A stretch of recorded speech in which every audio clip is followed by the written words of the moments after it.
Welcome everyone to Give Me 10. We originally planned on making this live, but we had some technical difficulties. So we're filming this at 11:40 Eastern. So the VCU Davidson game has started, but this episode will probably be up at around 1 o'clock today. Should be a good episode. Barrett cannot be here because he has classes to attend, but we will feature guest David Jablonski to come on our show and speak for a little bit, and then we'll just talk about the A10 and cover what's going on there. Anyway, right now, guys, big things happening. Jim Boeheim is retiring. A mutual agreement between the schools, between the school and him to retire is huge. Again, that's out of the A10, obviously, but it's big news in all of basketball. Applies to everyone. So, big thing. And Art, what do you have to say about that? Well, of course, Boeheim, one of the best coaches of all time, just from a longevity standpoint, from what he's done from the university. He's made Syracuse an institution. He's made it a basketball school. He's made it a staple of the Big East when they were in the Big East. He made it one of the staple schools in the ACC. But I think it was the right decision, not only for him, but also the school. The game has developed so much over his 47-year career. And with the playing and the sticking of the 2-3 zone, it has kind of gotten, I feel like, rotten of a defensive philosophy. And I think we especially saw the explosion that Syracuse got the last 2 years. And I think it's the perfect time to move on and see what you can do without Boeheim. Of course, the sport is going to miss him. Of course, the one-time national champion in 2003, Coach Carmelo Anthony, coached many others. It's a loss for the game of basketball, but I think it comes at the heels of a fork in the road that Syracuse, I think, took the right option. Boeheim also took the right option. I think it's the perfect time to leave and start a new chapter. If not, probably they should have done it a little bit earlier. That's my opinion. Yeah, they were a program that over the past few years has just gone downhill severely, mainly because the three-point ball has evolved a lot in the game of basketball. And, that means the 2-3 zone is not going to work as well. And, you need the 2-3 to play against a team that's not hitting it. And, with Boeheim, he stuck to his strategy. I mean, you could hit every single three, shoot 30 for 30, 100% from three, and he would still stay in that 2-3. But, obviously I think we're going to miss seeing him on the sidelines. Recruiting wise, it may hurt Syracuse, but outside of that, I think Syracuse will actually improve. You never know, though. They were in a rebuild anyway. Yeah, definitely. But I mean, of course, I thought I read that the new appointed head coach has been at Syracuse for a decent amount of time. I know me and Jack were kind of hinting at this, ironically, 2 weeks ago, talking about what Syracuse will do defensively after Boeheim retires. Jack, do you think with a mentee of Boeheim, do you think they'll play 2-3 still, or will it be in That's what I was wondering. bursts? I think it'll probably be more in moderation. Mm-hmm. Yeah, in my opinion, if I'm starting a new job after all of that greatness that my predecessor has happened, one, I want to make my own path at a staple school, and two, I kind of want to see what has gone bad the last couple of seasons, and I want to change that.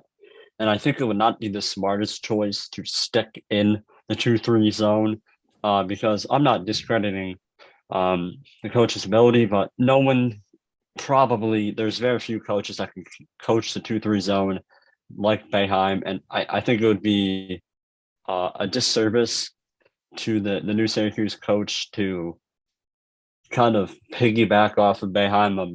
I'm a big believer in once you get the keys to a program, you should keep some aspects, but I think you should try to make it your own. Of course, I'm just a little bit not disappointed, but I feel bad for Boeheim. Jack, I don't know if you saw it, but They lost on a game winner with, I think, 1.1 seconds left to Wake Mm-hmm. Forest yesterday. The last possession of Boeheim's offensive career was awful. They practically chucked up a shot too early, and then they let Wake Forest come down the court and hit a really, I mean, any game winning three is not bad, but it was not the best look. It kind of it's kind of it's sad to see that was the way that he went out. Um, that was the first round, right? It's the first round of the ACC. Yeah. Yeah. First round of the ACC. Second round. Second round of the ACC, and off a game winner. But I mean, what else can you say? But Tough way to end the season. Yeah, let's get career. back to the A10 here. Jack, let's do a little bracket update. Of course, we saw Richmond pound on Massachusetts. I was a little bit surprised just based off how we had a 12 and a 13 seed. Those games are usually typically pretty close. But Richmond really put the hammer down. St. Joseph's beat Loyola 72-67. Feel bad for Sister Jean. They drug her over to New York to witness the end of Loyola. Then we had Davidson, Bonnie. Davidson got the win 65-54. Jack, were you surprised about that game? This is a St. Bonaventure team that had problems all year, despite coming in as to the season as being one of the favorites to be a contender in this conference. They were not, and we saw them get shut down.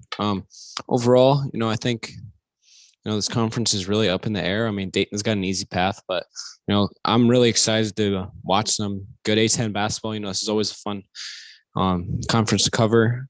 And, we'll see there's some curses that need to be broken.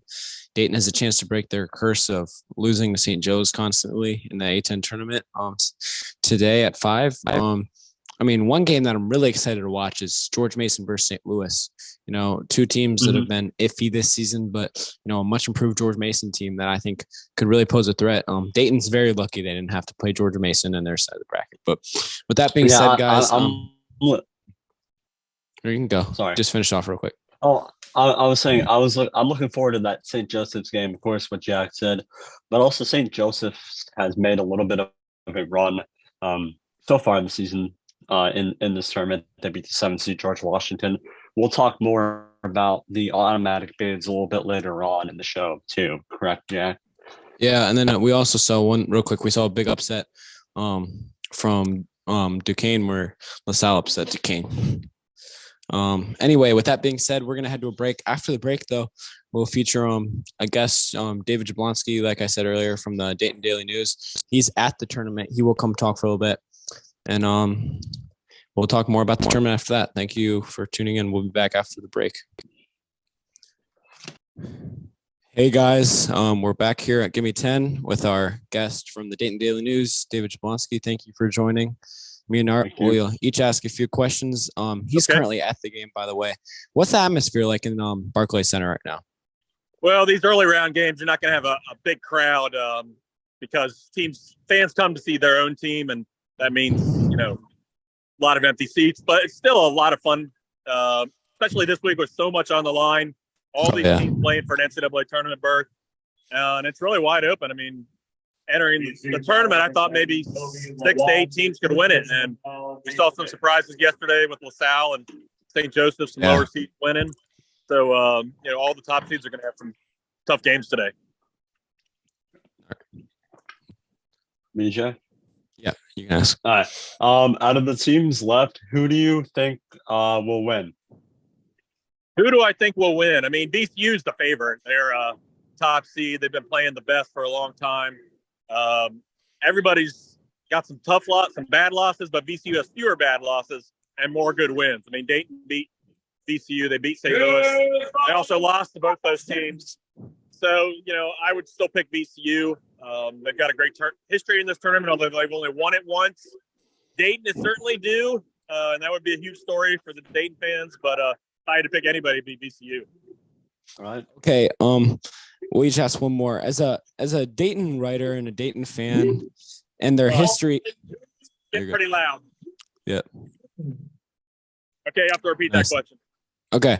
As a Dayton writer and a Dayton fan, considering Dayton's history in the A10 tournament against St. Joseph's, is there a certain amount of fear within the Dayton fan base today, considering their history against St. Joe's in the tournament? Yeah, you're right. I mean, the fans know their history in this tournament. A lot of heartbreak over the years. It's been 20 years since they won it. It's got to end someday. I mean, they keep having hope, but we'll see. We'll see how they get started today against St. Joseph. All right, you got one more. I guess out of the next couple of slated games, what game are you next looking forward to or most looking forward to? Really, I guess Fordham, because I want to see how many bands Fordham brings to the game. They're the hometown team. I heard they sold 1,500 student tickets today. Yeah, but they don't have big crowds throughout the season, so this is their chance to root on Fordham. Yep. It's really loud in here. Yeah. Well, thank you for joining us, David. It means a lot. Thank you for joining us. It means a lot. And enjoy the tournament. We're certainly going to enjoy it.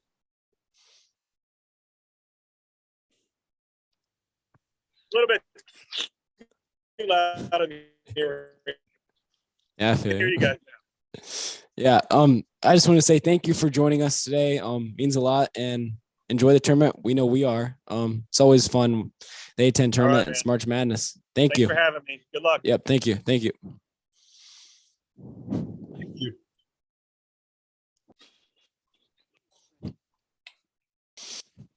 Hey guys, welcome back here to Give Me 10. Again, thank you to David Jablonski from Dayton Daily for coming on today and talking a little bit about the A10 tournament. But you can see we got a couple games on the slate today. You know, this is actually the biggest slate of games throughout all of college basketball, I think, is this Thursday. And then the A10 is weird. Tomorrow there's no games in the A10, and they go to Saturday and Sunday. So they give a day off, which is a little weird, but we're just going to spit through our predictions for the rest of the day, and then we'll be done. Right now, VCU's up by 6 on Davidson, but I think I have VCU winning that one easily. Yeah, I got VCU on that one. Dayton versus St. Joe's. I mean, as a Dayton fan, this one scares the crap out of me, but they beat St. Joe's by 20 earlier this year. I don't see them losing. I got Dayton. I think it's going to be a lot closer than the 20-point win for the Flyers earlier this year, but I think Dayton's a better team. I think they'd be a lot more motivated. They want to get in this tournament. They know that there's no way unless they win this tournament. And I think Dayton will win. I think it may go down the wire. I think it may go in overtime. I think it's going to be a lot closer than the first couple of matchups. But I think the Flyers will finally kind of break that curse that they've had. George Mason versus St. Louis. This one's going to be close. St. Louis always turns up, but I think George Mason's going to win. Even though they had a bad performance yesterday. George Mason beat Richmond. It was a close game. They're looking to rebound. I kind of like the team that has played more recently a little bit more. They've gotten kind of the tournament scares, almost losing to a lower seed. I kind of like them more as they've gone for a little bit. They got a good win against Massachusetts, and then kind of a nail biter against Richmond a little bit to a worse team. I think they'll rebound today, and I think they'll beat St. Louis. Yep. Well, there's one more here, I believe. We got Fordham and LaSalle. LaSalle's been so iffy this year. They're usually one of the worst in this conference, but this year they've been a little bit more consistent, just consistent at kind of like 500. They're 15-18, so only 3 games under. Fordham's had a historic year for their program, 24-7. This one could be close. I got Fordham winning though. I got Fordham. I just think that they've had such a great year. And they're gonna be really motivated to want to get in the big dance. So I think that LaSalle is gonna get in the way of a roadblock. Yep. That's it for us here. We'll try to do another show tomorrow. I don't know if Nart will be able to join since do you have classes tomorrow? I think I do. Okay. So I'll be on. Probably have another guest. hopefully. And it's been a joy being on here today. Again, thank you to everyone who's viewing. Please like and subscribe and check out our Twitter. We're constantly putting stuff on there. It's been a joy. This is Gimme 10. I'm Jack, and he's Nart. Nathan. Oh, and thank you, David, for joining us. Please go follow all of his social medias as well. Yep. Thank you, guys. See you later.